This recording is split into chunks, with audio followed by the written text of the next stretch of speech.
Ladies and gentlemen, please welcome to the stage for the second time, Mason G.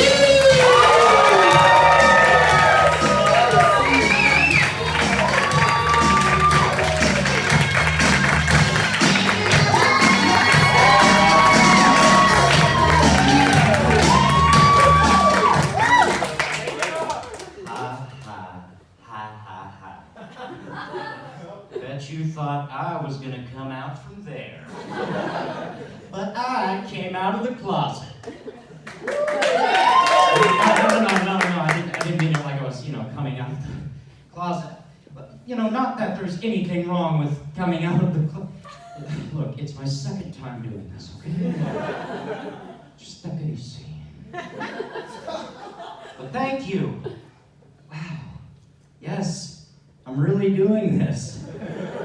Holy shit. Well, it was either stand up or lay down in my bed, drink Michelob Ultra, and watch an episode of House Hunters. So, anybody watch House Hunters? Yeah.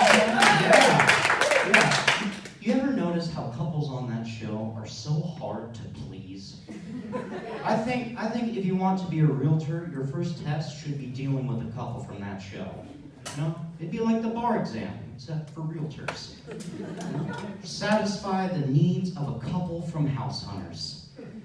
But not House Hunters International. Those couples would want everything you could get in America, but on a remote island that sounds like it's made up.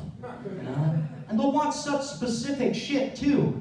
They'll be like, today we are looking for a mansion in Bikini Bottom with an aquarium with fish, only on the endangered species list, an upstairs spa with a personal masseuse who doubles as a 5-star chef, and an open floor plan.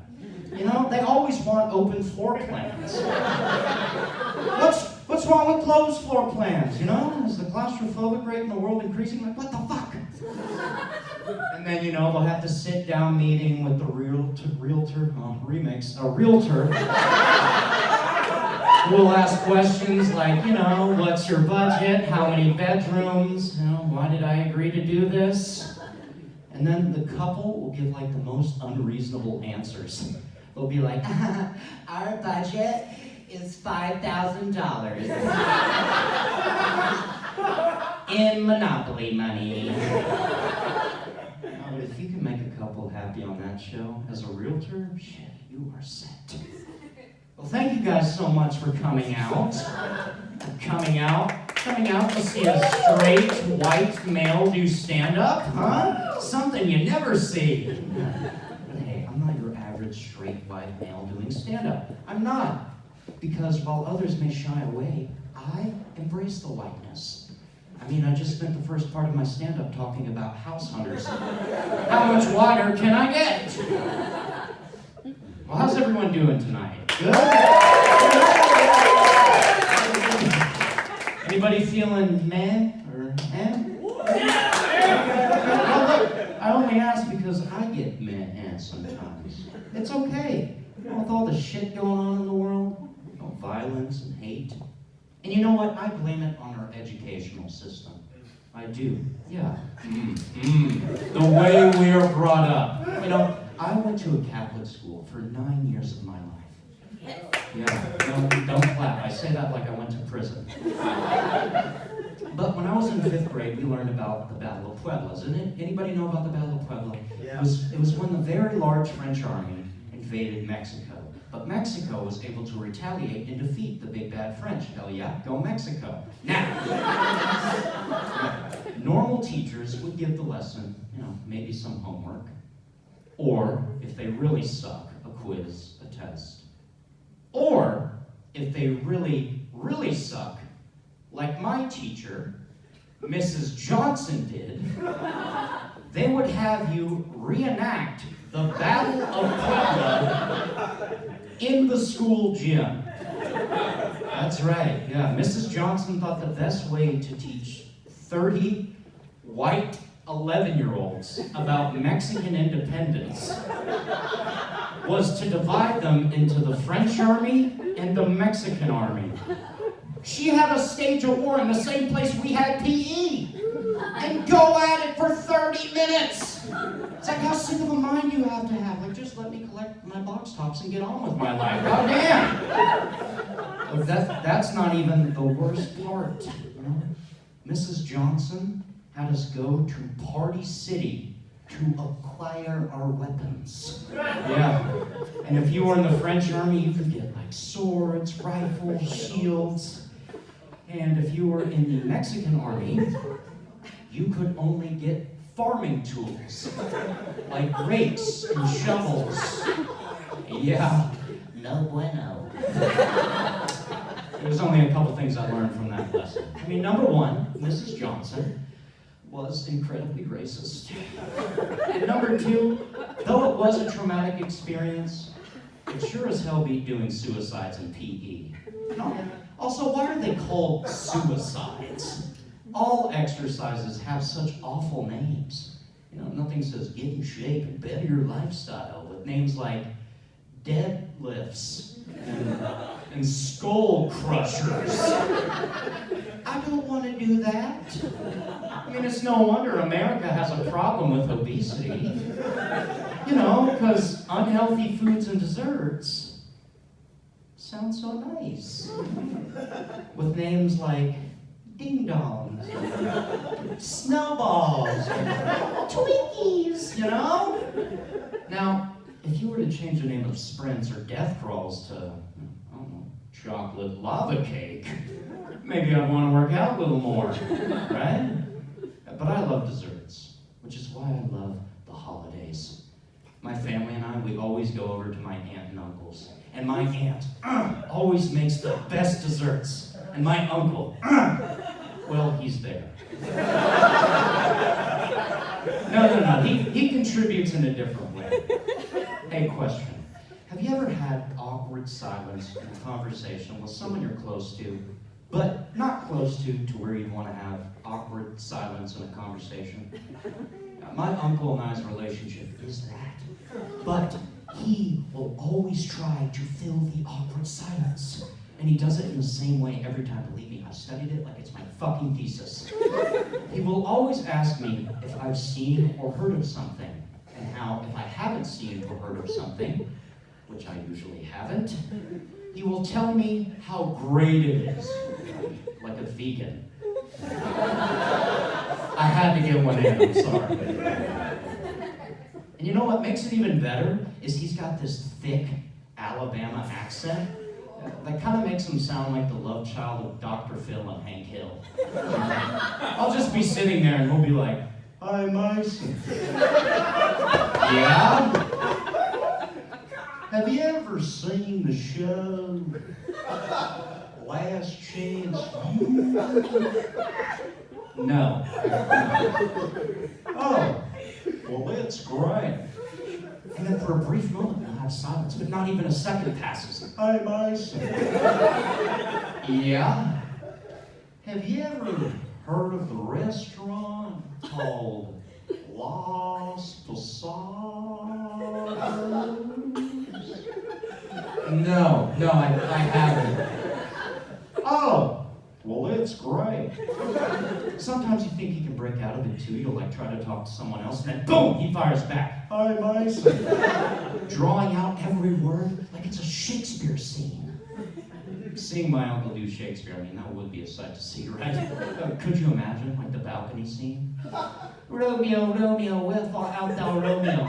He comes in. Oh, speak again. Bright angel, for thou art as glorious to this night. Hey, Juliet, have you ever heard of Friar Lawrence? Oh, well, he's great. I love my uncle and my family. I mean, I'm grateful to have a family that supports what I do. I mean, I can't imagine having a 22-year-old son who's doing mediocre stand-up in a basement that looks like the dream home of Freddy Krueger. And who works part-time at a Lululemon. I mean, you think in the delivery room, the nurse took a look at me and was like, wow, a baby boy. going to look nothing like his parents, but more like a cross between Robin Williams and that old dude from Up. Who knows, maybe he'll grow up to fold yoga pants and deal with Highland Park couples. Working part-time at a Lululemon. Who knows, she might have said that, I don't know. My mom still won't tell me when she dropped me as a child. And she denies it, but realizing at the age of 10 that shoving AA batteries up your ass won't make you run faster, I have my suspicions. Yeah, but I work part-time at Lululemon, believe it or not. And you know, it's such an intimidating job.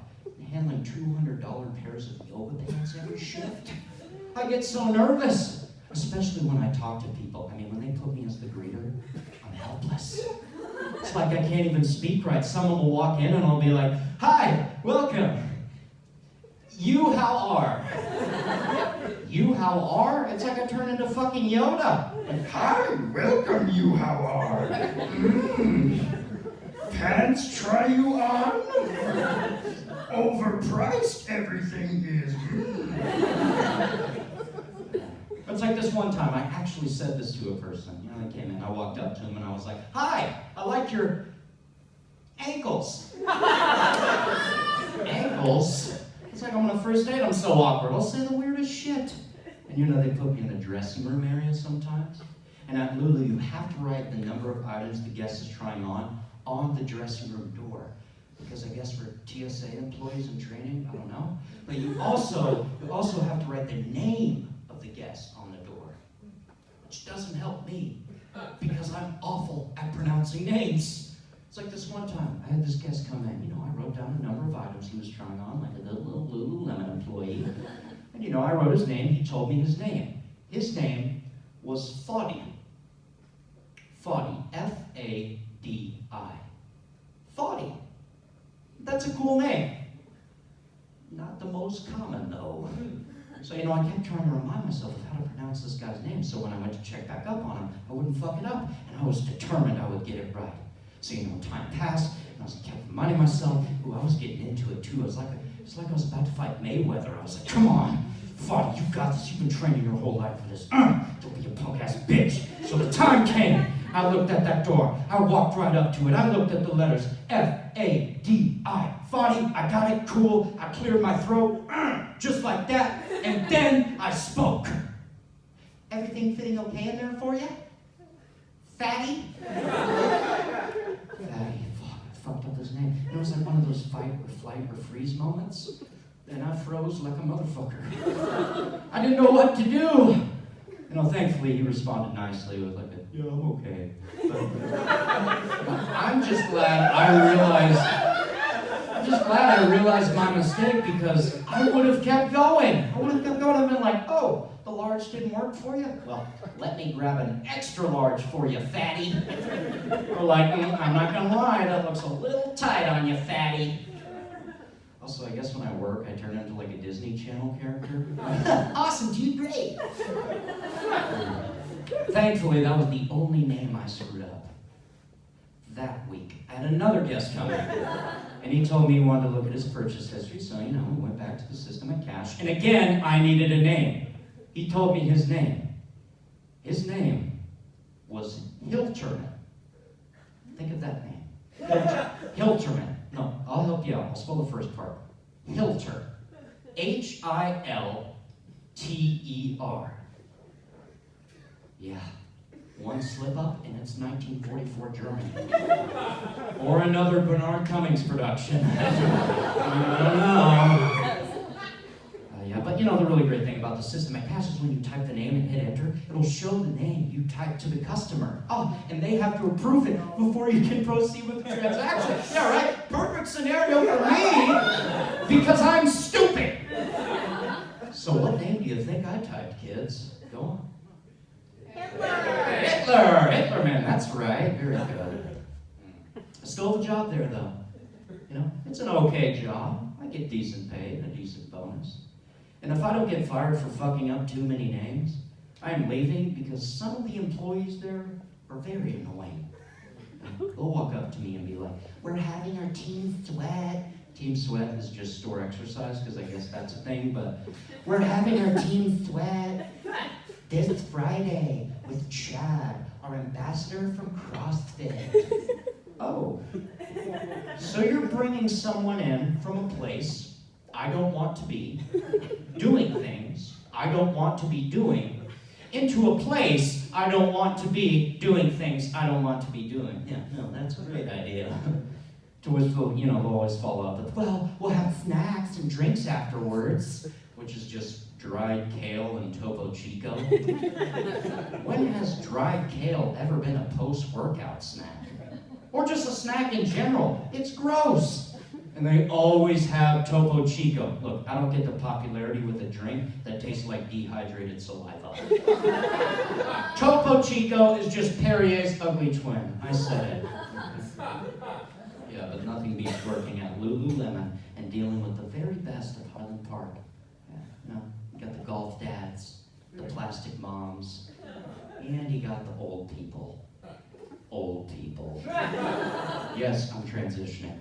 Old people. Look, I'm really not a big fan. I just always have bad experiences with old people. My mom hates when I say this. I mean, she will defend them hardcore. Like the Lorax speaks for the trees. Except, she speaks for the bad knees.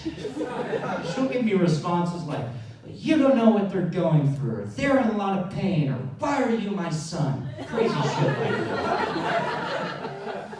And I'm like, Mom, I'm in a lot of pain too. Emotional pain. But still, and I get a craving for loobies sometimes. But you don't see me yelling at the host of a restaurant for not having a booth available. And then she'll follow up with, well, I don't know why I made my mom sound like Ebenezer Scrooge there.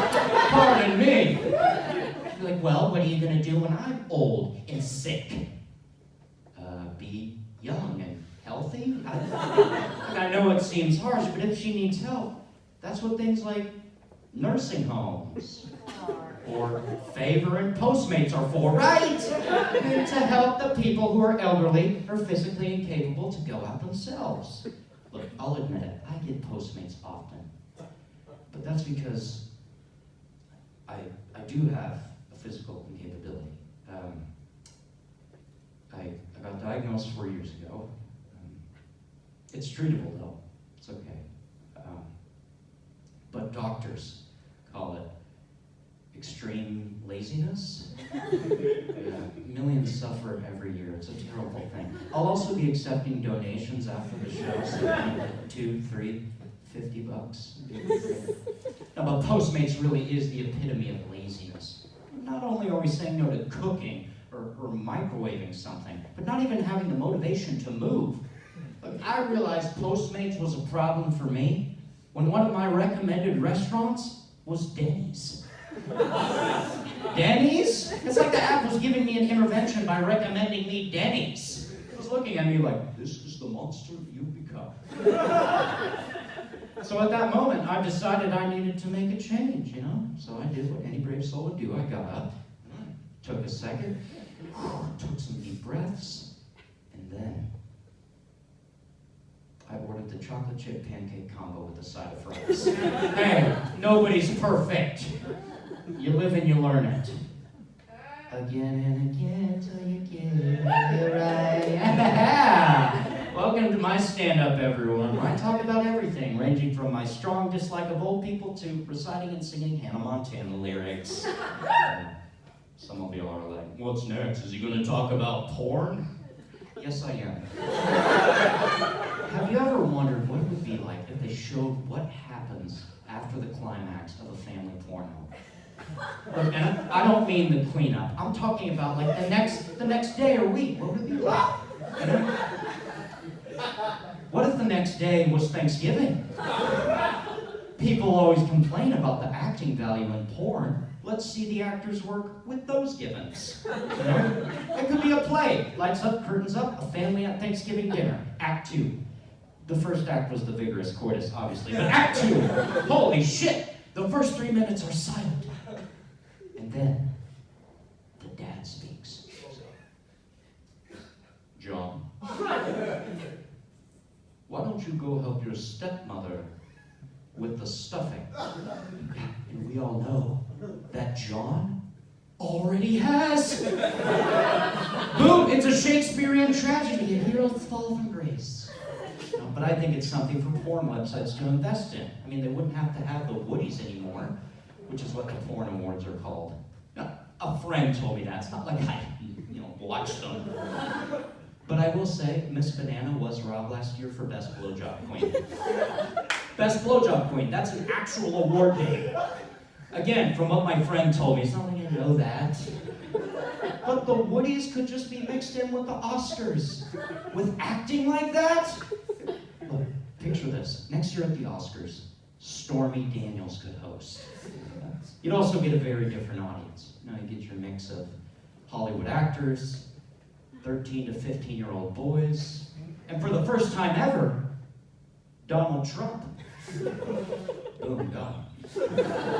People would love it. They would go crazy. Like the next day, they'd be like, "Hey man, did you watch the Oscars?" For a little. I stopped after Best Blowjob Queen. But who won Best Actor? Oh, you're never gonna believe this. Matthew McConaughey for his role in Interstellar. Man, you should have seen his acceptance speech. So moving. And Matthew McConaughey giving an acceptance speech for porn? It would be amazing. He'd walk up there and be like, "First up, I'd like to thank God. Next up, I'd like to thank my fellow cast members, my family. But most of all, I'd like to thank this big guy right here." He whips out his penis, whirls it around. All right. Drives off in a Lincoln, and the crowd goes crazy.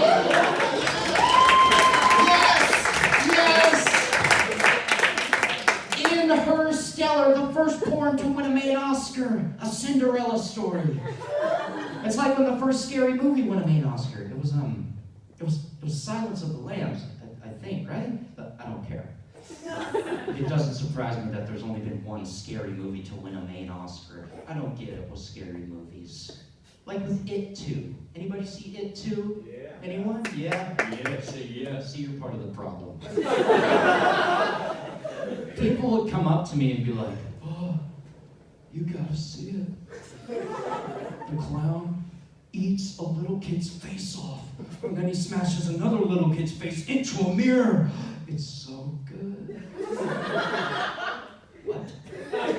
People who like scary movies are just serial killers in training. Because scary movies are just tutorials on how to murder people. And people like that so much that it wins an Oscar and porn doesn't? I mean, can you jack off to a scary movie? No, didn't think so. I don't get it with scary movies. But look, I just want to watch a comedy or a rom-com. Hell, an animated movie with dogs. Dogs are great. All dogs are amazing. They're excited to see you. They play with you whenever you want. They'll lick you all over. They basically do everything your significant other won't. Dogs are great. And then there's my dog. My dog is the sassiest piece of shit you will ever meet. And it's because he's so condescending. Like, hold on, I brought a picture. Look at this motherfucker. The crossed paws, the gaze. Oh, God, I hate it. It's like last month. We got him a new chew toy because he destroyed the other one. Dick. So, we got him a new one. We set it down. He saw it. He walked up to it, sniffed it, and then he looked at us. He looked at us as if he were a Kardashian and we were his plastic surgeons telling him he couldn't get another lip injection. He was like,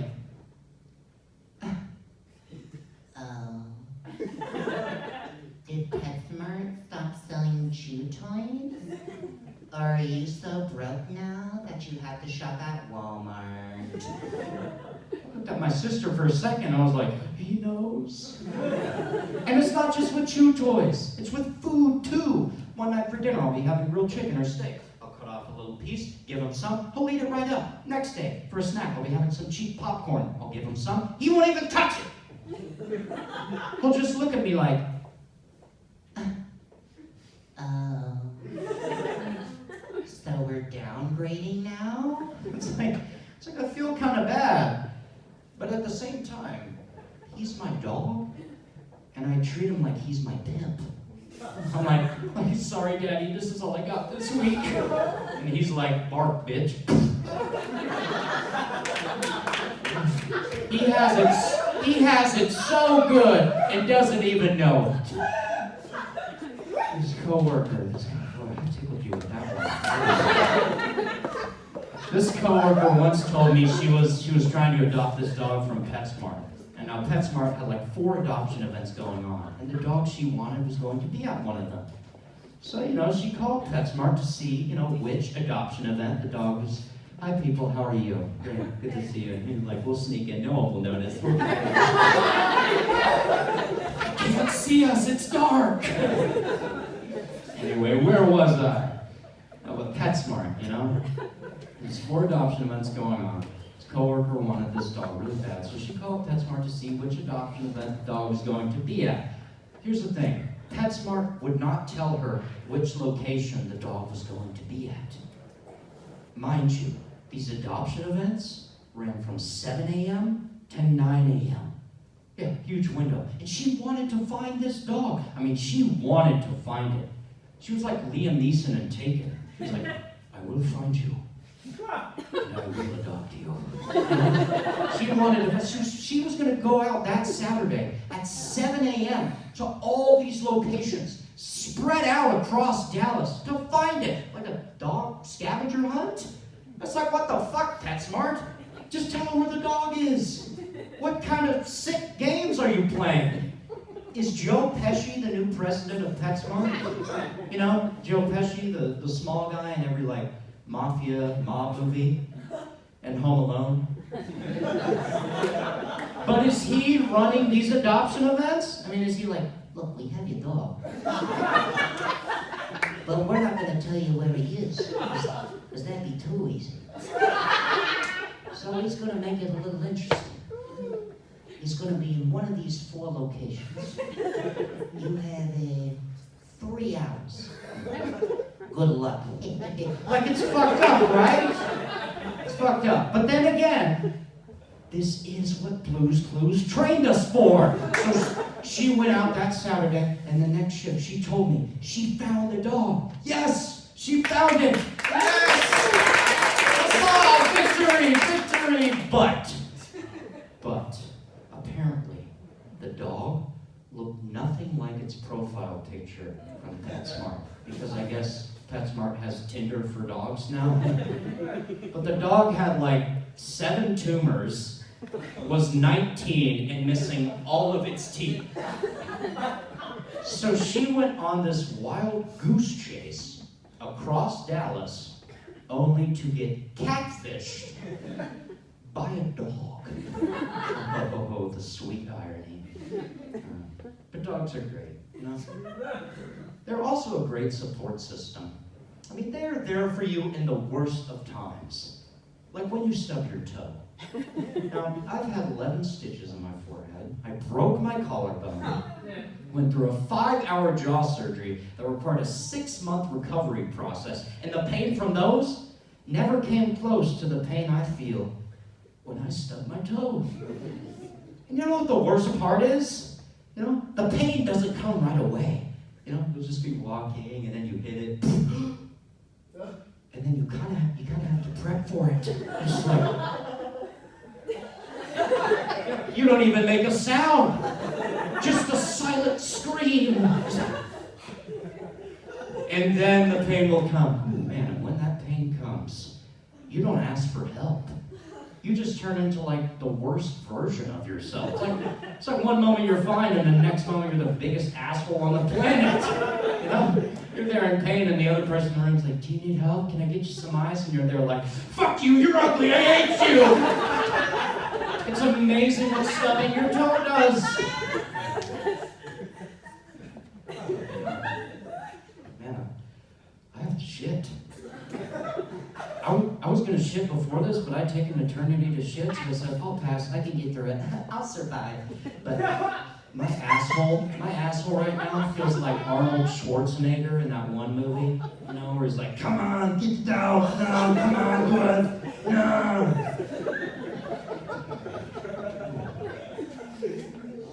also very specific about where I shit. And I gotta make sure there is nobody else in the bathroom before I release my sphincter. No, because there's, it's nothing worse than, you're coming in and you hear someone, you're just like, uh-oh, You gotta be courteous of others. I'm also poo-poo shy, so. And you know what? I always gotta make sure there is a roll of toilet paper before I go, because there's nothing worse than, you're done, you did it, flush, I'm a big kid now. You look to your left, uh-oh. Yeah, thus begins the SOS situation that is trying to find someone to get you some toilet paper. You're like panicked, you pull your pants slightly up, you crank the door halfway, and you're just yelling out like, help, please, somebody help. And sometimes you don't find someone, and you have to deal with the awful sensation of wet doo-doo betwixt your cheeks. It's not fun. It's like watching a theater student do stand-up.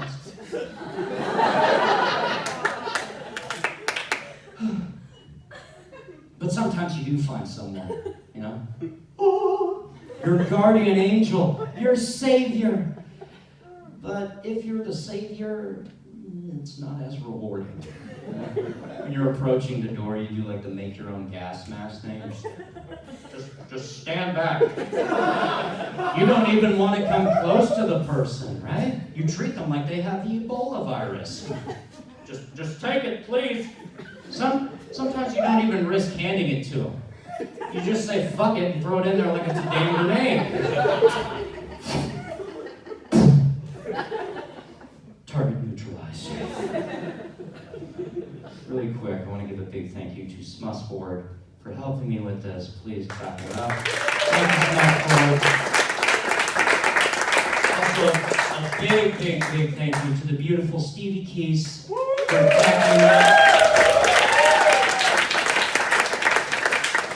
teching and producing, And for being my girlfriend. shut up. Also, be sure to check out Ben Singles Smuss, the Gingerbread House. It's gonna run right after this, right down the hall. Yeah, double feature. But thank you so much. It means so much for me to do this. It's been on my bucket list forever, so it's finally nice to check this one off the list. I was checking my bucket list the other day, because that's what normal people do. And I realized I still have Meet Elmo and the Cookie Monster on there. Look, I know it sounds silly wanting to meet Elmo and the Cookie Monster, but cut me some slack. I wrote that when I was 21. But I also noticed I still have Be a DJ at a roller rink on there. Yeah, I thought DJs at roller rinks, y'all are like, it's like I'm preaching up here. Man, DJs at roller rinks, they were the coolest motherfuckers alive, man. I thought they were so cool. I also thought Hooters was a petting zoo for owls, so it wasn't the brightest. It might have been dropped as a child, I don't know. But has anyone ever had a birthday party at a roller rink? Those of you that clapped, y'all know what the fuck is up. Those of you that just stood there, you're losers. No, but I had a birthday party at this roller rink one time, and it was called Thunderbird. Thunderbird! Yeah, Thunderbird, because nothing makes you think of roller skates like a dated sports car. Thunderbird, it was a lot of fun, and you got to do fun things like wear fungus-infested roller skates, wipe out on a floor that was basically concrete, and best of all, you had a DJ. Man, that DJ was so smooth. He would throw down fucking beats, and we would all just be, dancing and vibing to Radio Disney's hottest tracks, like Mambo Number 5, Beautiful Soul, Mambo Number 5 again. We were eating candy. We were going wild. It was like Coachella, Kids Bop edition. And the DJ, he would just, he'd throw ring pops at us, start races whenever he wanted, and to put the cherry on top, he would deliver the best news of all. Tell you when your pizza was ready. He'd be like, birthday party for Stacy, your pizza's ready. Birthday party for Stacy, your pizza's ready. True poetry. It was an awesome gig, you know? I also thought he looked cool. Like the turn hat, tattoo sleeves, the smell of old cheese and cigarettes. You know, later I realized he looked like the kid who never left his hometown after high school. But then, he was my superhero. Thunderbird also had this thing where they would put you in a glass chamber, make you put one hand behind your back, and your friends and family would all put money at your feet. And when the DJ, my guy, would close the door and flip the switch, money would go flying everywhere. And you would have 1 minute to try and catch as much money as you could. It's just like, So not only did you get to roller skate with your friends and family, eat pizza and cake, but you were taught how to be a stripper. Look, I'm just saying, walking out of that glass chamber, out of breath, clothes disheveled, half off, with $21 bills in my hand. Yeah, I was a stripper for 1 minute. And that 1 minute launched my career in a certain industry. I won't tell you which one, but let's just say, don't be surprised if I win an Oscar for Best Blowjob Queen. You guys have been great. Thank you so much.